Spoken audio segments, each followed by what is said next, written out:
1. You will hear two people discussing an extramural course.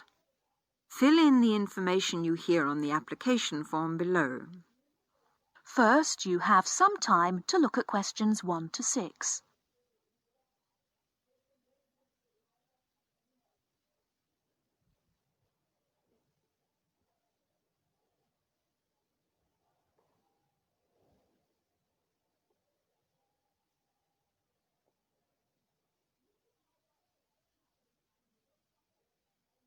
Now, here is the conversation. Hi, Jenny. What are you doing down here?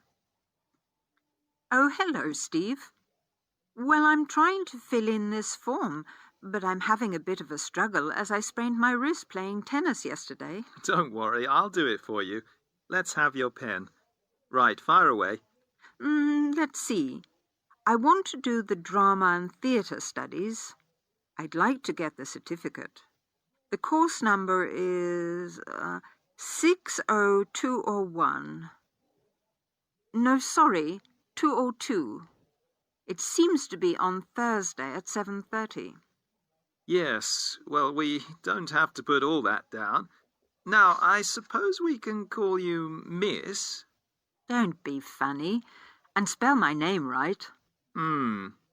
Well, if you'll have a name like Jenny McPherson, let's see, it's M-A-C. No, big M, small c, no A. Right, M-C-P-H-E-R-S-O-N. Yes, okay, and don't forget it's a capital P, McPherson. Now, what's your address? Well, I've just moved, so it's 6 Westway Avenue, Longford. Hang on, don't go so fast. 6 Westway Avenue where? Longford. What's next?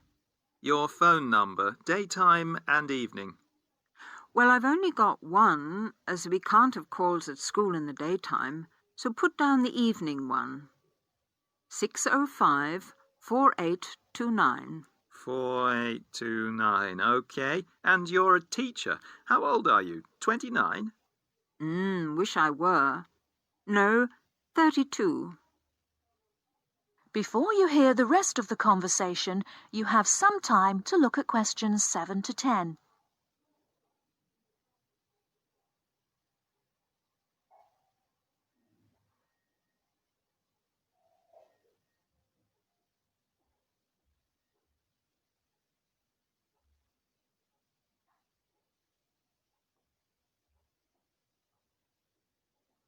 Now listen and answer questions 7 to 10.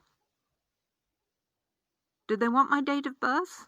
No, don't seem to. Just age. How about educational qualifications? Well, I've got a degree in English literature and a diploma in media studies. Media studies, right. Now, have you ever done any of these extramural courses before? No, don't think so. Although I did do something on psychodrama once. But no, it wasn't extramural, was it? That seems to be it, except for the fee. Yes, well, that's the same for all the central courses. I think £25. I suppose I have to include it with this form. Looks like it. Do you want me to write the cheque out for you? But you'll have to sign it. That is the end of part 1. You now have half a minute to check your answers.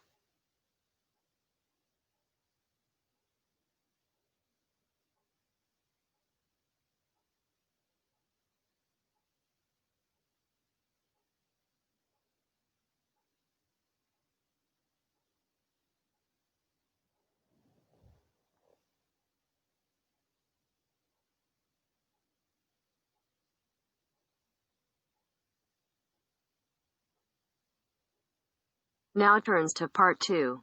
Part 2. You will hear a conversation between two flatmates, Craig and Don, who are looking for a third person to share their flat. First, you have some time to look at questions 11 to 15.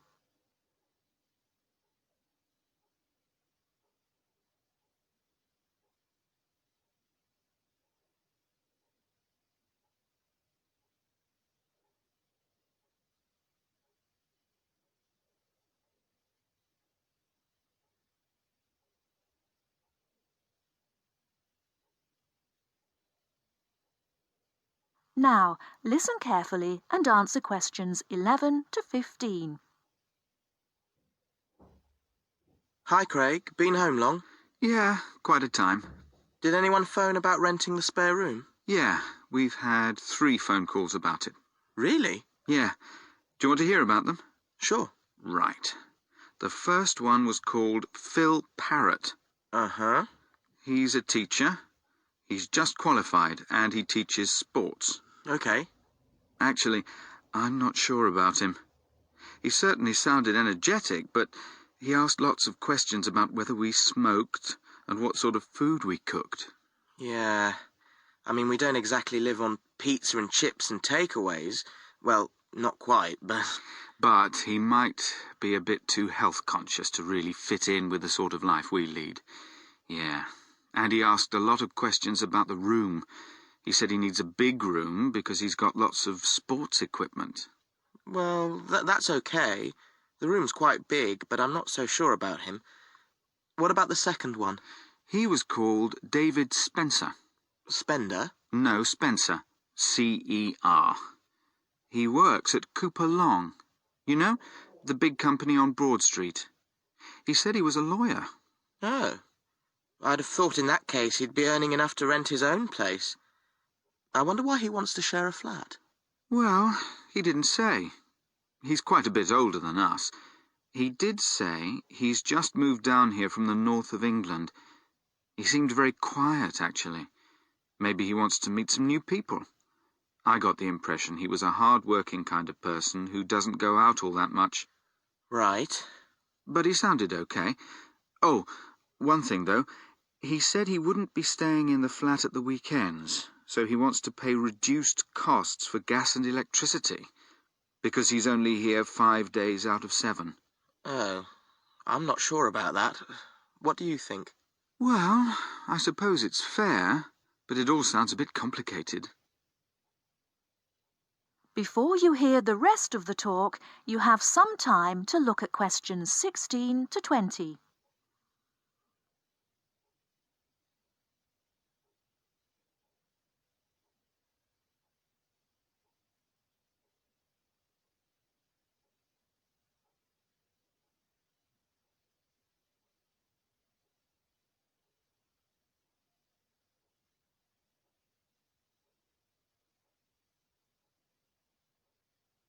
Now listen and answer questions 16 to 20.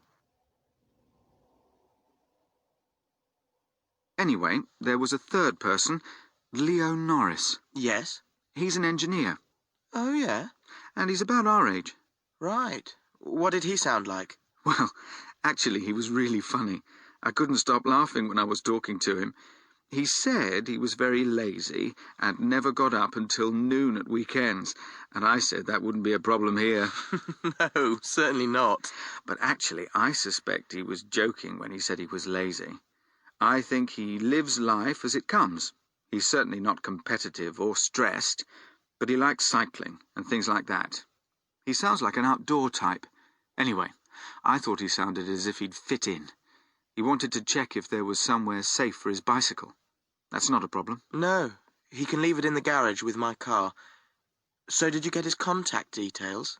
Yes, he left his mobile number. It's 0777 687 2433.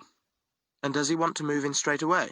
Well, he's paid his rent in his present place up to the 31st of September, but he said that if possible, he'd like to move in a bit before then. He said the 28th of September. And he was okay about the rent? Yeah, he said it was fine. Right. So shall we give him a ring and see if he wants to come round and... That is the end of part 2. You now have half a minute to check your answers.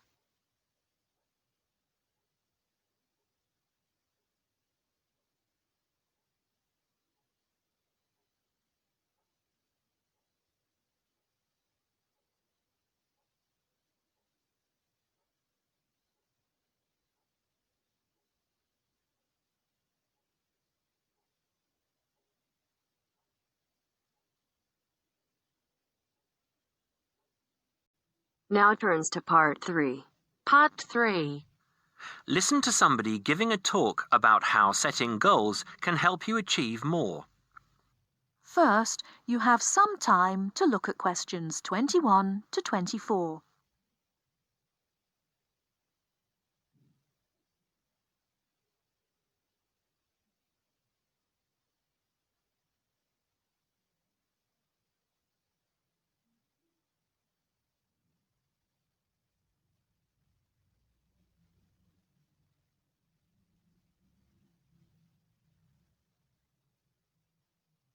Now, listen carefully and answer questions 21 to 24.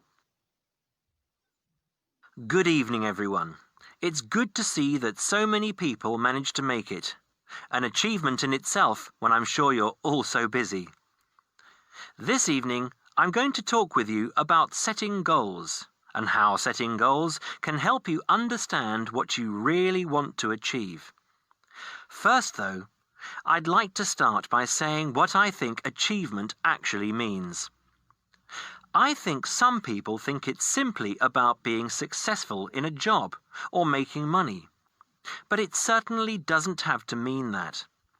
Achievement is simply accomplishing goals that you set for yourself, doing what you plan to do, and people might plan to do all sorts of different things. Achievement is about realizing your dreams. I would also like to say that to achieve, you must have belief. Belief that you can do whatever it is you want to do. There is more to achievement than simply wanting to do something. Anyone can say that they want something, but actually getting it is not so easy. To get it, you must believe that it is yours. Not having belief is the main reason that so many people do not achieve. If you really want something, you must talk and act like you already have it. Then you have belief, and then you will achieve. So, goal setting. Goal setting is about imagining the future and then turning the dream into a reality. Setting goals helps you to be clear about what you really want and helps you concentrate on getting what you want. Setting goals will help you see what is stopping you from knowing what's important. And because achieving goals makes you feel good, you will be more confident and succeed more easily. Goal setting is something that all achievers do, whether they are high flyers in business or successful athletes. It is important that you set both long-term and short-term goals. First, you need to have an idea of what you want from life. I call this the big picture. Then you break this down into a number of smaller goals that you need to achieve in order to achieve the overall goal. As I say, the first step is to see the big picture. Think about what you want in the next 15 or 20 years. Doing this will influence all the smaller goals that you set yourself. Before you hear the rest of the talk, you have some time to look at questions 25 to 30.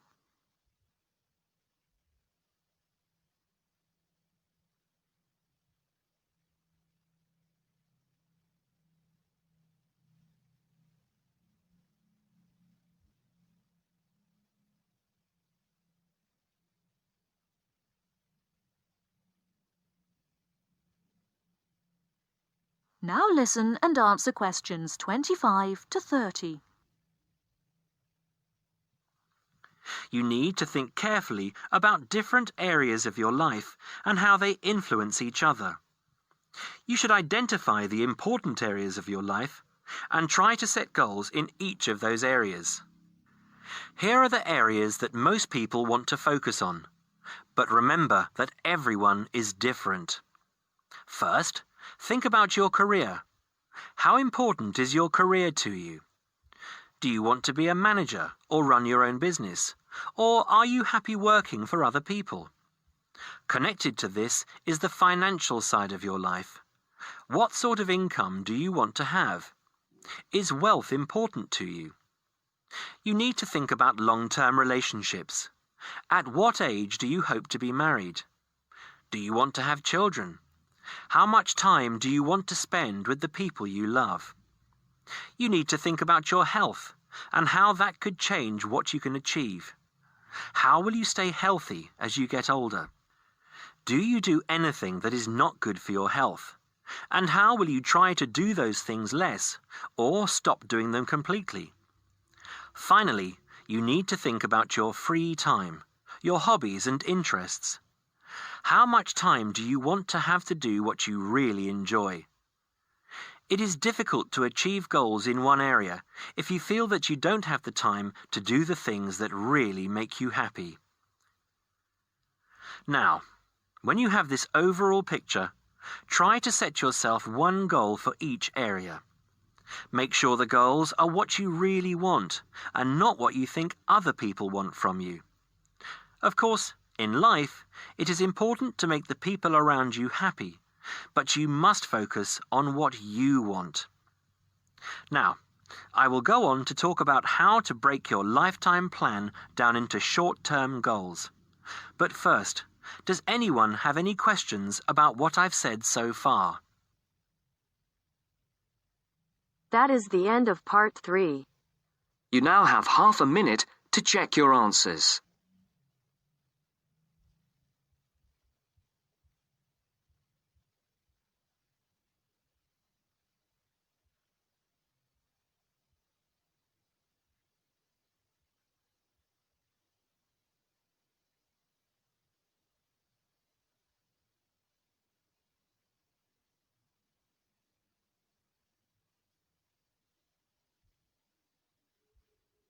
Now turns to part 4.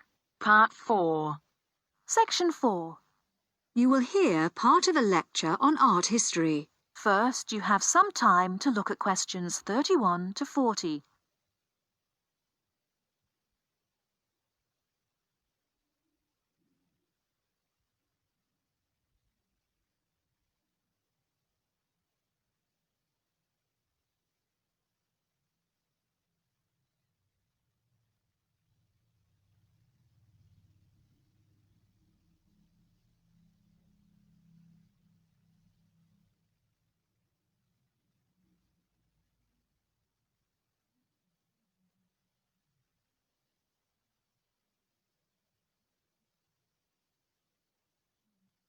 Now, listen carefully and answer questions 31 to 40. In the last lectures, we looked at the art of the ancient Egyptians, and then considered the art of other ancient Mediterranean civilizations, in particular Greece and Rome. We're now going to return to Egypt to consider a set of very unusual pictures known as the Fayum portraits. The Fayum is a lush green area about 100 kilometers west of Cairo. Following the conquest of Egypt by the Greek warrior Alexander the Great in 332 BC, large numbers of businessmen and officials who had come over from Greece settled in this fertile region with their families. They gradually adopted some features of Egyptian culture, including the practice of mummification, embalming the bodies of their dead and wrapping them in linen bandages in order to preserve them as mummies. The name actually comes from an Arabic word meaning an embalmed body. These newcomers made one distinctive innovation, though. After binding the mummy, they laid over the face a picture representing the person inside. The portraits look like oil on canvas, but they were actually produced using a technique called encaustic, where the artist applies pigmented wax to a wooden board with a small spatula. The Egyptologist William Petrie, who discovered many of these mummies with their accompanying portraits at the end of the 19th century, was convinced that they were actually done in the lifetime of the subject, rather than being painted after the person's death, as had been the case with older Egyptian paintings. He felt they were very different from the traditional stylized images that had been used on Egyptian mummy casings in previous centuries, and was convinced that they were actually portraits giving a realistic depiction of the person. He pointed out that the boards on which they were painted showed signs of having been cut down to size to fit within the mummy bandages. To him, this suggested that they may have originally been larger and been hung in the houses of the owners during their lifetimes.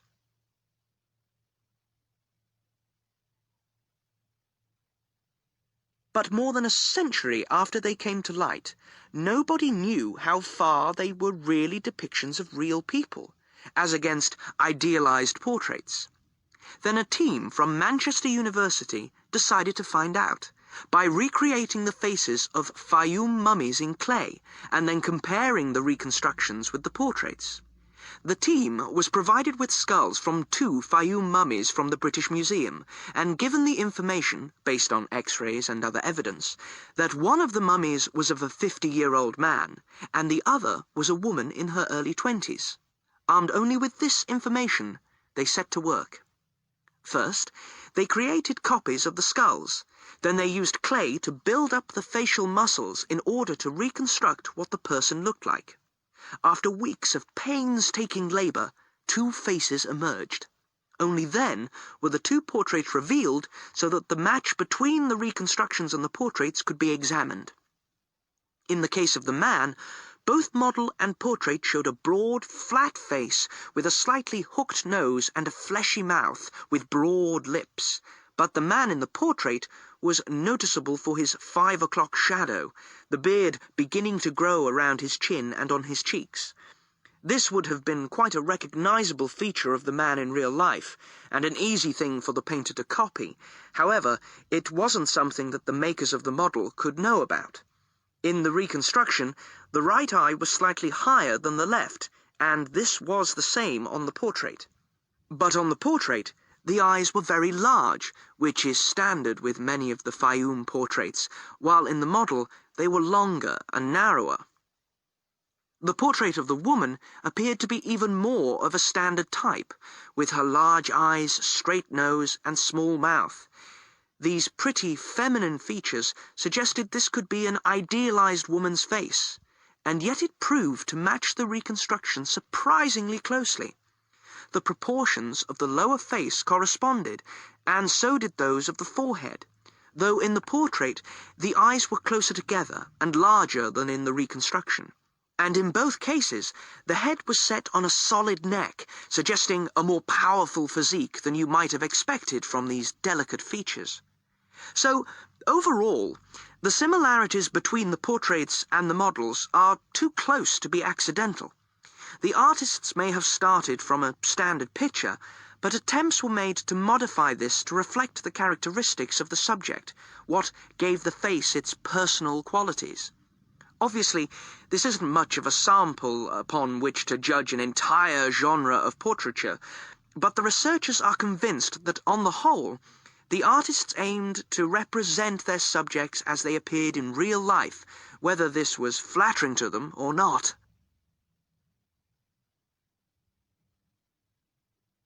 That is the end of part 4. You now have half a minute to check your answers.